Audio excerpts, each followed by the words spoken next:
JS Singh institute of pharmacy, Parasrai, Dhondi, Laharpur road, Sitapur. सत्र 2023-24 के लिए प्रवेश प्रारंभ। D pharm, B pharm, PG diploma in journalism and mass communication, PG diploma in computer application. नमस्कार, मैं हूं डॉक्टर पंकज सिंह गौर। दर्शकों के अभिवादन के साथ शुरू करते हैं आई इंडिया का खास शो खबरनामा।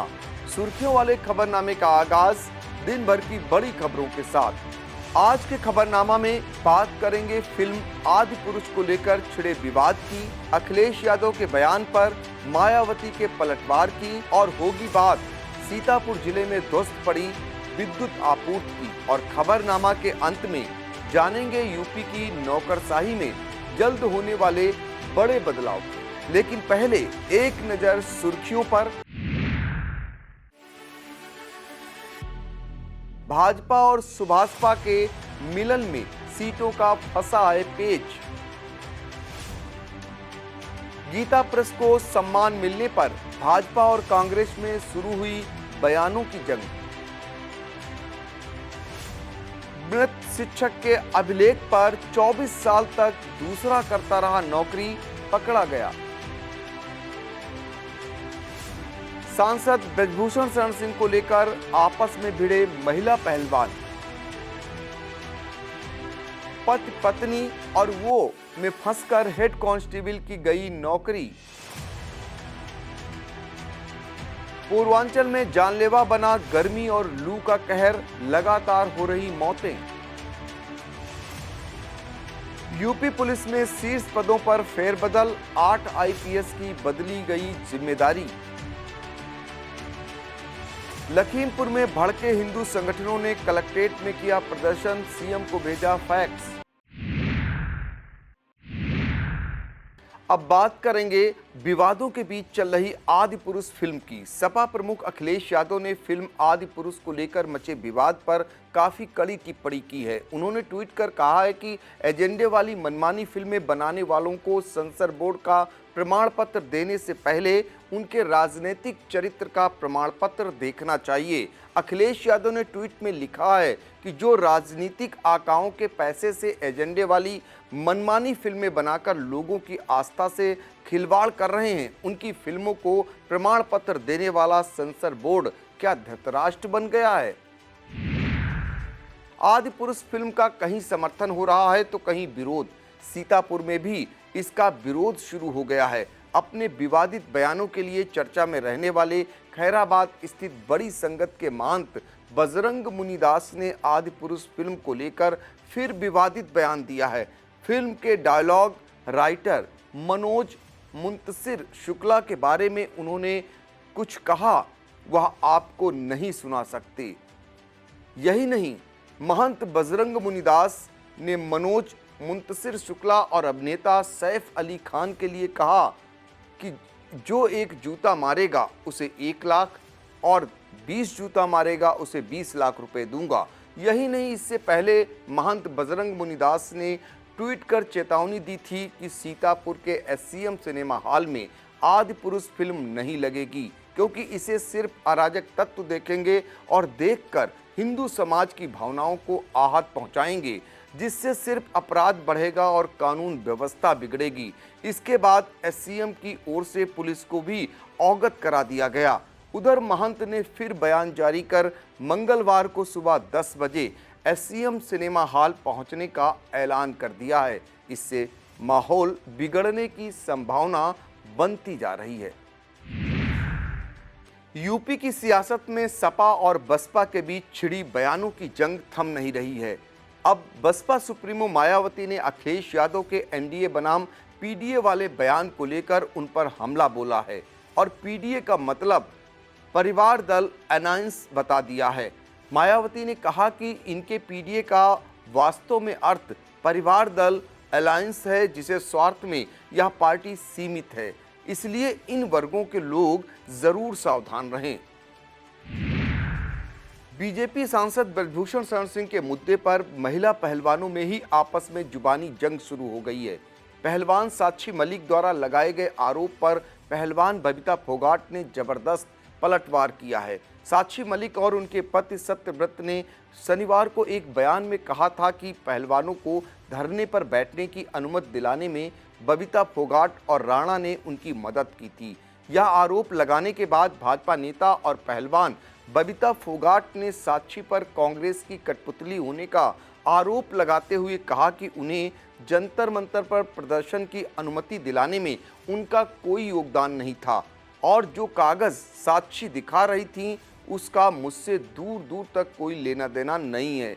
अपने बयान में बबीता फोगाट ने कहा कि मैं खिलाड़ियों के साथ हूं और रहूंगी, लेकिन मैं धरने के पक्ष में नहीं हूं। अब साक्षी मलिक ने बबीता फोगाट के इस बयान का जवाब दिया है। साक्षी ने ट्वीट करके कहा कि जब वह लोग न्याय की लड़ाई लड़ रहे थे तब बबीता सरकार के पक्ष में चली गईं और स्वार्थी इरादे से पहलवानों का इस्तेमाल करने की कोशिश की। सहकारी गन्ना समितियों और चीनी मिलों के माध्यम से किसानों की राजनीति करने वाले दिग्गजों के लिए समितियों के चुनाव की बिसात बिछ गई है। 3 साल से लंबित चल रहे इस चुनाव को लेकर 20 जून को अनंतिम मतदाता प्रकाशन के साथ ही जोर आजमाइश शुरू हो जाएगी। सहकारी निर्वाचन आयोग द्वारा तय कार्यक्रम के अनुसार अनंतिम मतदाता सूची प्रकाशन के बाद डेलीगेट पदों के लिए 23 जून से नामांकन दाखिल होंगे। प्रबंध कमेटी सदस्यों यानी डायरेक्टर की अनंतिम मतदाता सूची का प्रकाशन 7 जुलाई को किया जाएगा। 12 जुलाई से नामांकन पत्र दाखिल किए जाएंगे तथा जरूरत पड़ी तो 17 जुलाई को मतदान कराया जाएगा। इसके बाद 18 जुलाई को सभापति, उपसभापति तथा अन्य समितियों में भेजे जाने वाले प्रतिनिधियों की मतदाता सूची का अनंतिम प्रकाशन किया जाएगा, जिसके बाद इसी दिन संपूर्ण प्रक्रिया पूरी कर जरूरी होने की दशा में मतदान और मतगणना कराई जाएगी। भाजपा और सुभाषपा इन दिनों सियासत के झूले पर एक साथ झूलते जरूर नजर आ रहे हैं, पर उनके बीच लोकसभा सीटों को लेकर पेंच फंसा हुआ है। सुभाषपा सुप्रीमो ओपी राजभर की ओर से 2 दिन से 3 लोकसभा सीटों पर दावेदारी पेश किया जाना सामने आ रहा है। दूसरी तरफ भाजपा उनके प्रभाव वाले क्षेत्रों में नफा नुकसान का गणित लगाने के बाद ही सीटें तय करने के मूड में दिखाई दे रही है। अब इन दोनों दलों के नेताओं की जल्द दिल्ली में बैठक होने की संभावना बताई जा रही है। बता दें कि राजभर और भाजपा पहले भी एक साथ आ चुके हैं। सीटों के बंटवारे पर ही 2019 के लोकसभा चुनाव में दोनों के बीच टकराव हो गया था। इसका नतीजा 2022 के विधानसभा चुनाव में गठबंधन टूटने के रूप में सामने आया था।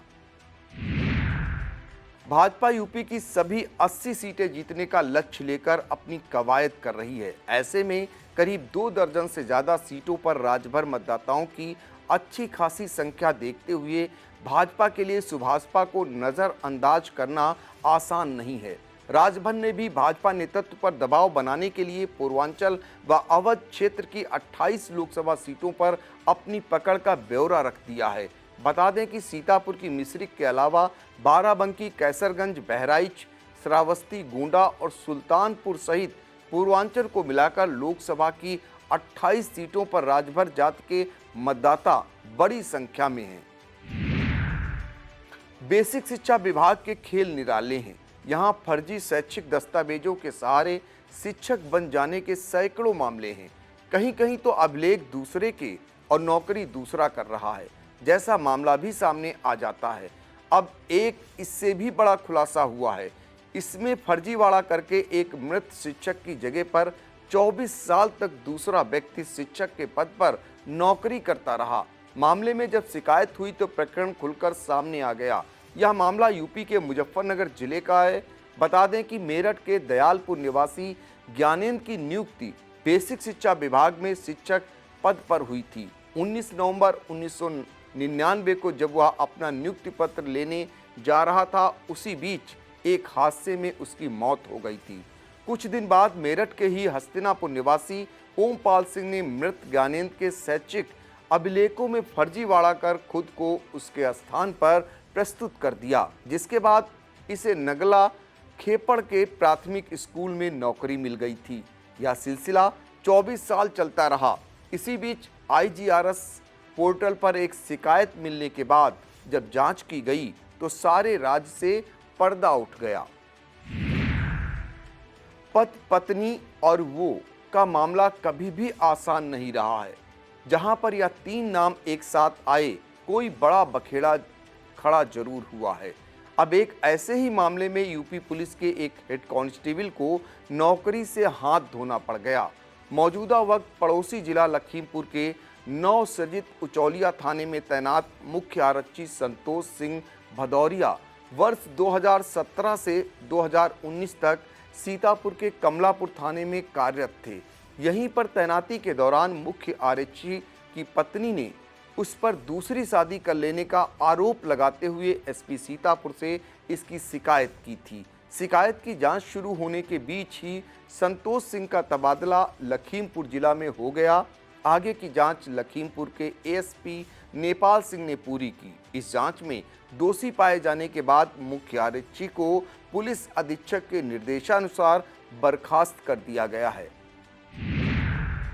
यूपी में इन दिनों चल रहे बिजली संकट को लेकर सभी भाजपा विरोधी दल मुखर हैं। सपा मुखिया अखिलेश यादव, बसपा अध्यक्ष मायावती के बाद अब राज्यसभा में कांग्रेस के उपनेता प्रमोद तिवारी ने भी बिजली संकट को लेकर भाजपा को घेरा है। उन्होंने कहा है कि भाषण और जुमले सुर्खियां तो बन सकते हैं, जनता को भ्रमित कर वोट दिला सकते हैं, लेकिन इससे बिजली नहीं बन सकती। प्रमोद तिवारी ने कहा कि भाजपा सांसद बताएं कि प्रदेश में कितना विद्युत उत्पादन बढ़ा है। उन्होंने आरोप लगाया कि पूरा उत्तर प्रदेश अघोषित बिजली संकट से गुजर रहा है। भीषण गर्मी पड़ रही है, ना तो नहरों में पानी है और ना ही बिजली है। राम भरोसे उपभोक्ता, वारिस भरोसे पावर कारपोरेशन। यूपी की विद्युत व्यवस्था का इन दिनों यही हाल है। मुख्यमंत्री योगी आदित्यनाथ द्वारा पेंच कसे जाने के 2 दिन बाद भी विद्युत आपूर्ति की गाड़ी बेपटरी है। समय पूर्व व्यवस्था करने में घोर लापरवाही और नाकामी छिपाने के लिए अब पावर कारपोरेशन की उम्मीदें इंद्र देवता की कृपा पर टिक गई हैं। लाख लाख रुपए का वेतन पाने वाले पावर कारपोरेशन इंजीनियरों को अब अपनी विशेषज्ञता से ज़्यादा भगवान का भरोसा है। उन्हें उम्मीद है कि जैसे ही बदली और बारिश शुरू होगी, उन पर हो रही मुसीबत की यह बरसात टल जाएगी। राष्ट्रीय पेंशन स्कीम यानी एनपीएस के दायरे में आने वालों के लिए खुशखबरी है कि पेंशन कोष नियामक एवं विकास प्राधिकरण एक व्यवस्थित निकासी योजना पर काम कर रहा है। इसके अंतर्गत पेंशन खाता धारकों को 60 साल की आयु पूरी होने पर एक मुश्त राशि निकालने की सुविधा मिलेगी। अभी एनपीएस के सदस्य 60 साल की आयु पूरी होने पर सेवानिवृत्त कोष का 60% तक एक मुश्त निकालते हैं, जबकि बाकी 40% अनिवार्य रूप से एन्युटी यानी हर साल भुगतान की जाने वाली निश्चित धनराशि में चला जाता है। प्राधिकरण चेयरमैन दीपक मोहंती के अनुसार यह योजना अभी शुरुआती चरण में है। उम्मीद है कि इस वित्तीय वर्ष के तिमाही के अंत यानी सितंबर तक इस योजना का पूरा खाका बन जाएगा। मुख्यमंत्री योगी आदित्यनाथ 3 दिवसीय दौरे पर कल दोपहर बाद गोरखपुर पहुंचेंगे। सीएम यहां पर शाम 4 बजे गोरखपुर के विकास से जुड़ी विभिन्न परियोजनाओं का शिलान्यास और लोकार्पण करेंगे।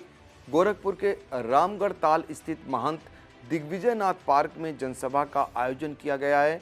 सीएम एक बार फिर गोरखपुर के लोगों को मंगलवार के दिन 2604 करोड़ रुपए की विकास की परियोजनाओं से जुड़ी सौगात देने के लिए आ रहे हैं। इस दौरान वे 7 सामुदायिक केंद्रों पर हेल्थ एटीएम का भी शुभारंभ करेंगे। दौरे के दूसरे दिन 21 जून को सुबह सीएम अंतर्राष्ट्रीय योग दिवस के कार्यक्रम में सम्मिलित होंगे।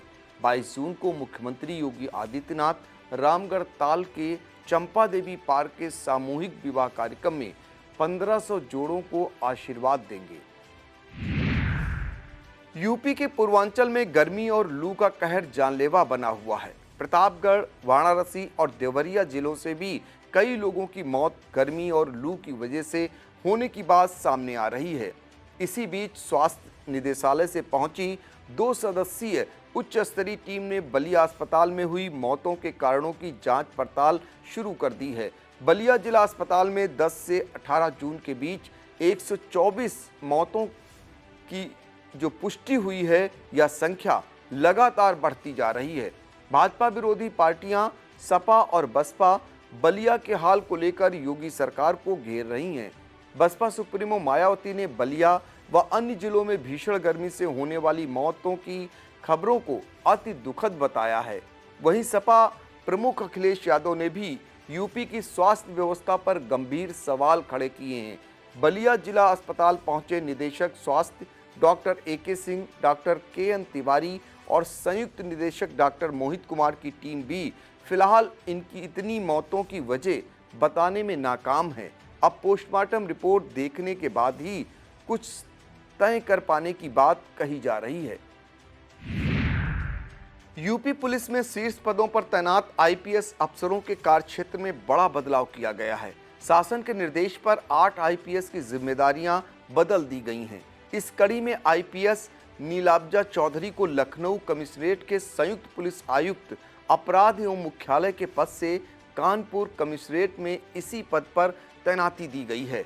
इसी तरह से IPS आकाश कुलहरी को प्रयागराज कमिश्नरेट के अपर पुलिस आयुक्त पद से लखनऊ कमिश्नरेट के संयुक्त पुलिस आयुक्त अपराध एवं मुख्यालय पद की जिम्मेदारी दी गई है।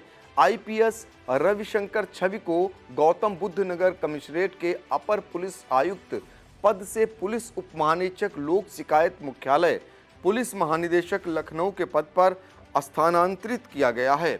IPS अमित शर्मा को पुलिस उप महानिरीक्षक राज्य विशेष अनुसंधान दल लखनऊ के पद से कानपुर कमिश्नरेट के अपर पुलिस आयुक्त पद पर स्थानांतरित किया गया है। IPS बबलू कुमार को पुलिस उप महानिरीक्षक भ्रष्टाचार निवारण संगठन लखनऊ के पद से गौतम बुद्ध नगर कमिश्नरेट के अपर पुलिस आयुक्त की जिम्मेदारी दी गई है। IPS पवन कुमार को SP anti narcotics task force मुख्यालय लखनऊ के पद से प्रयागराज कमिश्नरेट के पुलिस उपायुक्त की जिम्मेदारी दी गई है। IPS सुनीति को SP प्रशासन मुख्यालय पुलिस महानिदेशक लखनऊ से गौतम बुद्ध नगर कमिश्नरेट की पुलिस उपायुक्त की जिम्मेदारी दी गई है। IPS श्रद्धा नरेंद्र पांडे को SP मुख्यालय पुलिस महानिदेशक लखनऊ से प्रयागराज पुलिस कमिश्नरेट के पुलिस उपायुक्त पद की जिम्मेदारी दी गई है। वक्त हो चला है एक छोटे से ब्रेक का। आप देखते रहिए आई India. Studyville Group of Institutions, Sitapur. Studyville Public School, Vijay Lakshmi Nagar. Studyville Senior Secondary School, Lakhimpur Road, Sitapur. Affiliated to CBSE Board, New Delhi. World-class infrastructure, NCC for boys and girls. Blessed by Honorary President of India and Governor of UP. State-of-the-art labs, school cinema, ultra-modern teaching support, digital classrooms. Studyville Group presents ITI and Pharmacy College. मुख्यमंत्री ने भीषण गर्मी से पैदा हालात की समीक्षा करते हुए गर्मी और लू से बचाव के लिए हर स्तर पर पुख्ता प्रबंध किए जाने का निर्देश दिया है। सीएम ने कहा कि बाजार और मुख्य मार्गों पर जगह जगह पेयजल की व्यवस्था की जाए और बीमार को तत्काल चिकित्सीय सुविधा उपलब्ध कराई जाए। इसी के साथ सीएम ने कहा कि पेयजल उपलब्ध कराने के लिए सामाजिक और धार्मिक संस्थाओं का भी सहयोग लिया जाए और जहां पानी की कमी है वहां टैंकरों के माध्यम से आपूर्ति कराई जाए। सीएम के निर्देश के बाद भीषण गर्मी के बीच पशुधन और वन्य जीवों के लिए भी हीट वेव एक्शन प्लान का प्रभावी प्रबंध किया जाए, ऐसे भी निर्देश दिए गए हैं। इसी बैठक में सीएम ने अनावश्यक बिजली कटौती न किए जाने का भी निर्देश दिया। बैठक में संबंधित विभागों के वरिष्ठ अधिकारी मौजूद रहे। पिछले कई चुनावों से प्रत्याशी चयन में देरी का आरोप झेल रहा सपा हाईकमान अब की इस मामले में सबको पीछे छोड़ने की तैयारी में है। हालांकि अभी पार्टी का कोई भी जिम्मेदार नेता खुलकर कुछ भी नहीं कह रहा है, लेकिन जानकारी मिल रही है कि सपा ने करीब 3 दर्जन सीटों पर अपने उम्मीदवार तय कर दिए हैं। इन उम्मीदवारों को तैयारी में जुटने का संकेत भी दे दिया गया है। इस कड़ी में बताया जा रहा है कि पार्टी की मजबूत पकड़ वाली मैनपुरी, कन्नौज, आजमगढ़ और फिरोजाबाद सीटें मुलायम परिवार के पास ही रहेंगी। बदायूं के मामले में फिलहाल पेंच फंसा हुआ है। कारण है कि यहां से सपा के फायर ब्रांड नेता स्वामी प्रसाद मौर्य की बेटी संघमित्रा मौर्य मौजूदा सांसद हैं। वह भाजपा से जीती थीं, लेकिन इस बार उनके सपा से लड़ने की चर्चा है। ऐसे में बदायूं से सांसद रह चुके धर्मेंद्र यादव को पार्टी कहां से चुनाव लड़ाती है या आने वाला समय बताएगा।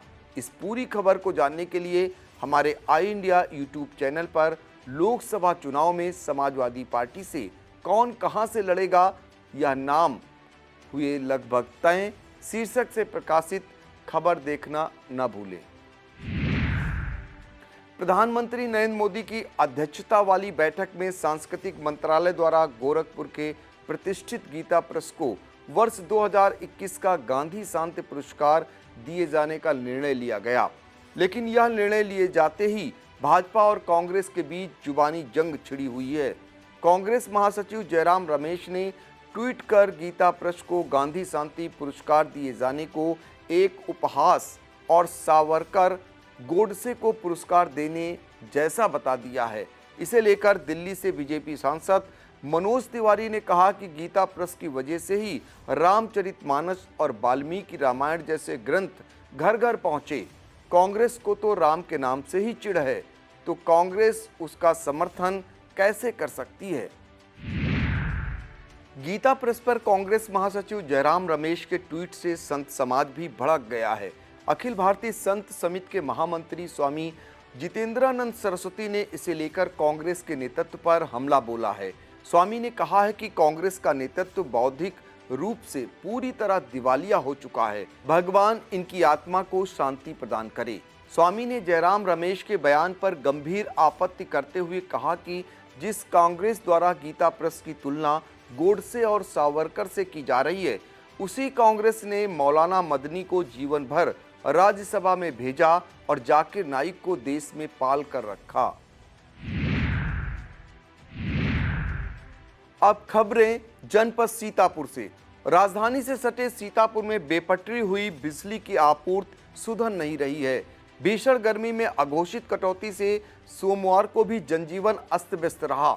शहर में दिन भर बिजली की आवाजाही लगी रही, तो गांजरी क्षेत्र के ब्लॉक रउसा क्षेत्र में रविवार की रात 11 बजे से सुबह 5 बजे तक बिजली आई ही नहीं।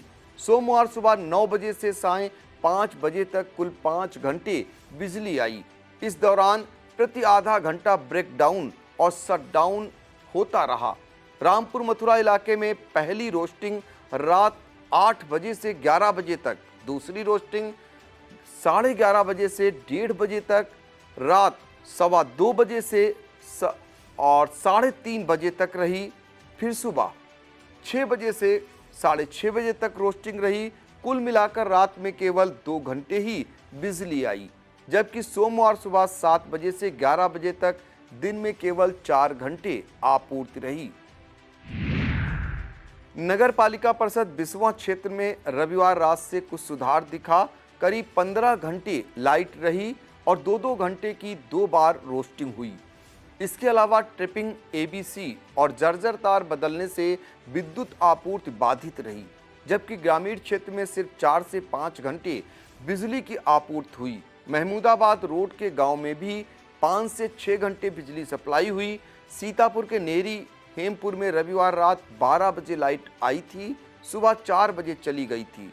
सोमवार को दिन में 2 बजे आई थी और 5 बजे तक बहाल थी। नगर पंचायत पैंतेपुर में रविवार रात बिजली रही है, सुबह 6 बजे चली गई थी। उसके बाद प्रातः 7 बजे आ गई थी, जो दोपहर 1:30 बजे तक चलती रही। इसके बाद सायंकाल 4:30 बजे फिर से आपूर्ति शुरू हो गई। एलिया क्षेत्र में 24 घंटे में मुश्किल में 4-5 घंटे लाइट आती है, उसमें भी आवाजाही लगी रहती है। कस्बा मछेटा क्षेत्र में रविवार रात 6 बजे से रात 1 बजे तक बिजली सुचारू रूप से आई। उसके बाद सुबह 3:35 से 5:35 तक सप्लाई रही। सोमवार दिन में दोपहर 11 बजे से सायंकाल 4:15 बजे तक बिजली की आपूर्ति हुई। 24 घंटे में लगभग 14 घंटे बिजली सप्लाई मिली। रामपुर कला इलाके के अधिकतर गांवों में रविवार रात 10 बजे के बाद केवल 30 मिनट लाइट रही, जबकि सोमवार दिन में 3 घंटे बिजली आई है, जिसमें लो वोल्टेज की समस्या बनी रही। थानगांव इलाके में रविवार रात से सोमवार सांझ तक मुश्किल से 6 घंटे लाइट की सप्लाई हुई है। रात में रोस्टिंग के नाम पर कटौती जारी रही। तंबौर थाना क्षेत्र में रविवार रात 12 बजे से लाइट बराबर रही, कुछ देर के लिए कई बार गई। तालगांव क्षेत्र में रात 12 बजे से सुबह 8 बजे तक लाइट रही। सोमवार सुबह 9 बजे से सायं 4 बजे तक बिजली की सप्लाई हुई, लेकिन इस दौरान 2 से 3 बार 10-10 मिनट पर कटौती भी हुई। सदना पावर हाउस में रविवार रात लगभग 3 घंटे बिजली की आपूर्ति हुई। सोमवार को दिन में करीब 5 घंटे बिजली की आपूर्ति हुई। सदना पावर हाउस में 5 फीडर जो बारी बारी से 2-2 घंटे चलाए जा रहे हैं, लेकिन लो वोल्टेज की समस्या बनी रहती है। आई इंडिया चैनल पर विद्युत अव्यवस्था को लेकर प्रसारित खबर का असर हुआ है। इसके बाद मछेटा के फतेहनगर गांव में 2 महीने से खराब पड़ा ट्रांसफार्मर बदल दिया गया है।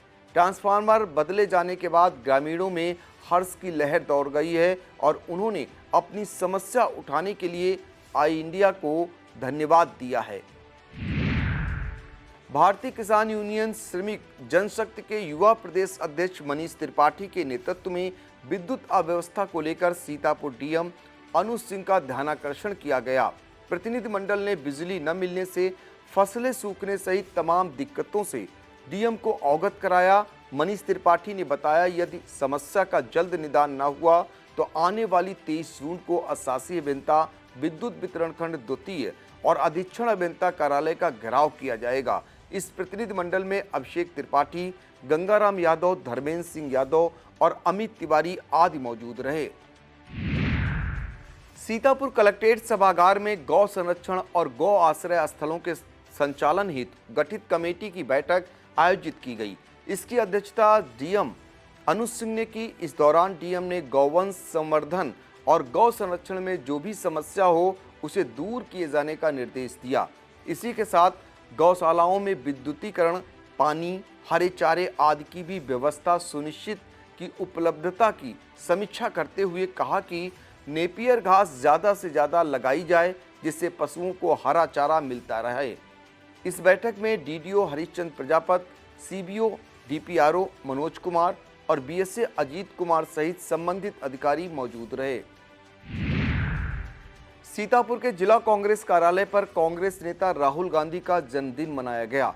इस दौरान सभी प्रकोष्ठ के पदाधिकारियों और ब्लॉक पदाधिकारियों ने कार्यक्रम में हिस्सा लिया। कार्यक्रम के दौरान आयोजित संगोष्ठी की अध्यक्षता करते हुए जिला अध्यक्ष उत्कर्ष अवस्थी ने कहा कि राहुल गांधी के जन्मदिन अवसर पर सभी कांग्रेस जनों को भाईचारा, एकता और सद्भावना का संकल्प लेना चाहिए। गोष्ठी का संचालन शिशिर वाजपेयी ने किया। इस दौरान महमूदाबाद के जीशान और आरिफ ने कांग्रेस की सदस्यता ग्रहण की।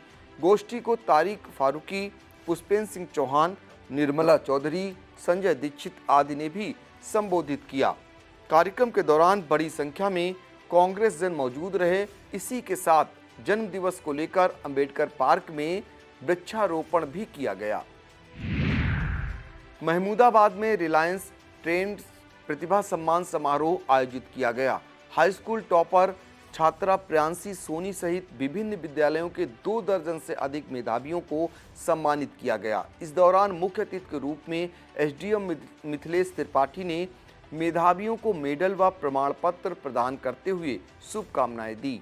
मुख्य अतिथि का स्वागत रिलायंस ट्रेंड्स के ब्रांच मैनेजर सुधीर धुरिया ने किया।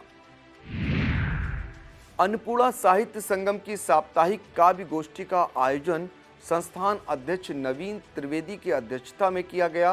गोष्ठी का संयोजन यासीन इब्ने उमर ने किया तथा संचालन रामकिशोर श्रीवास्तव और शायर महफूज रहमानी ने किया।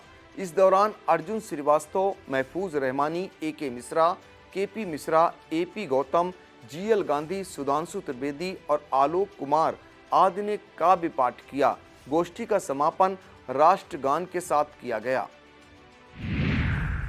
मछेटा ब्लॉक के जालेपारा में 2 साल से लंबित कोटे की दुकान को लेकर हुए मतदान में अजीत सिंह को सफलता मिली है। उन्होंने 695 मत पाकर 406 मत पाने वाले विपक्षी अंकित यादव को 289 मतों से पराजित कर दिया। विवाद की आशंका को देखते हुए मिश्रिक कोतवाल जितेंद्र ओझा के नेतृत्व में भारी पुलिस बल तैनात रहा। इस दौरान एडीओ पंचायत संदीप कुमार, एडीओ समाज कल्याण अमिताभ वर्मा, सचिव दिनकर यादव और रविंद्र सहित तमाम ग्रामीण मौजूद रहे। भारतीय जनता युवा मोर्चा शाहपुर के मंडल अध्यक्ष वासुदेव पांडे की तहरीर पर धर्म परिवर्तन के मामले में एक पिता पुत्र पर मुकदमा कायम किया गया है।